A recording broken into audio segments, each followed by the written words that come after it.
Abdul Nasar മദനിയുടെ PDP CPM-നെ പിന്തുണക്കുന്നു. Pinarayi വിജയനും party secretary MV ഗോവിന്ദനുമായും PDP നേതൃത്വം ചർച്ച നടത്തിയെന്നാണ് പറയുന്നത്. PDP നേതൃത്വം പറയുന്നത് ഉപാധികളോടെയുള്ള പിന്തുണ എന്നാണ്. അതോടൊപ്പം തന്നെ SDPI ഇടതുപക്ഷത്തെ അനുകൂലിച്ചുകൊണ്ടും തികഞ്ഞ ലീഗ് വിരോധം കൊണ്ട് BJPക്ക് ചിലയിടങ്ങളിൽ വിജയ സാധ്യത ഒരുക്കി മുന്നോട്ട് വരുന്നു എന്നും പരക്കെ ആക്ഷേപം ഉയരുന്നുണ്ട്. ആസന്നമായ തെരഞ്ഞെടുപ്പ് വേളയിൽ ഞാനൊന്ന് ചോദിക്കട്ടെ, ജമാഅത്തെ ഇസ്ലാമി തീവ്രവാദികളും മതമൗലികവാദികളുമാണെന്ന് പറഞ്ഞ് ആട്ടിയകറ്റിയ പിണറായി എങ്ങനെയാണ് PDPയുടെ വോട്ട് വാങ്ങുന്നത്? എന്തുകൊണ്ടാണ് SDPയെ തള്ളിപ്പറയാത്തതും വോട്ട് വേണ്ട എന്ന് പറയാത്തതും?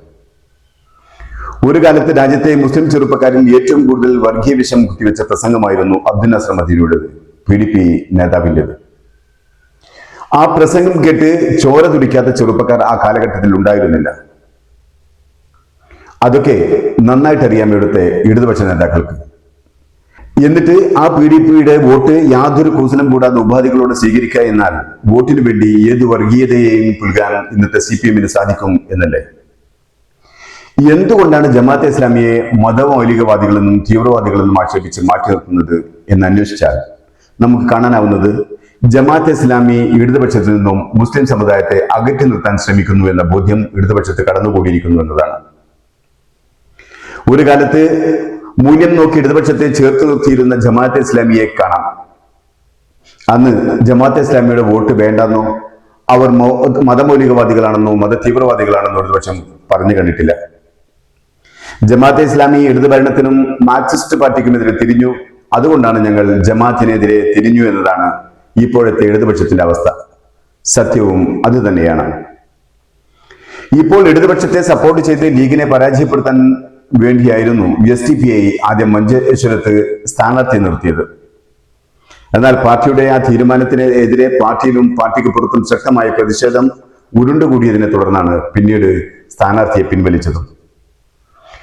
SDPIക്ക് മണ്ഡലത്തിൽ ഏകദേശം 10,000-നടുത്ത് പാർട്ടി വോട്ടുകൾ ഉണ്ടെന്നാണ് വെപ്പ്. ലീഗിനോടുള്ള വിരോധവും ഇടതിനോടുള്ള വിധേയത്വവും കൂടി ചേർന്ന് ഒരു 10% വോട്ട് BJPയിലേക്ക് പോയാൽ അതിശയിക്കേണ്ടതില്ല. കൂടാതെ ഇടതു പാർട്ടിയിലെ BJP പ്രതിപക്ഷത്തിൽ നിന്നും കുറച്ച് വോട്ടുകൾ സുരേന്ദ്രന്റെ നേരെ ഇത്തവണ പോകുമെന്നതിലും സംശയമില്ല. ചുരുക്കത്തിൽ ഇത്തവണ സുരേന്ദ്രൻ മഞ്ചേശ്വരത്തു നിന്നും ചുരുങ്ങിയത് 2000 വോട്ടിനെങ്കിലും ജയിക്കുമെന്നതിൽ സംശയിക്കേണ്ട.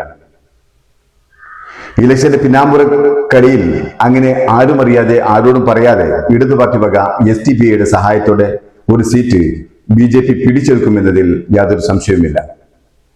SDPI മത്സരരംഗത്ത് നിന്നും പിന്മാറി എന്നതുകൊണ്ട് UDF-ന് അതിൽ നിന്നും ഒരു വോട്ട് അബദ്ധത്തിൽ പോലും കിട്ടുകയില്ല എന്ന് ഉറപ്പിച്ചു പറയാനാകും. മഞ്ചേശ്വരത്ത് ആദ്യമായി ഒരു താമര വിരിയുന്നതും അങ്ങനെ തന്നെയായിരിക്കും.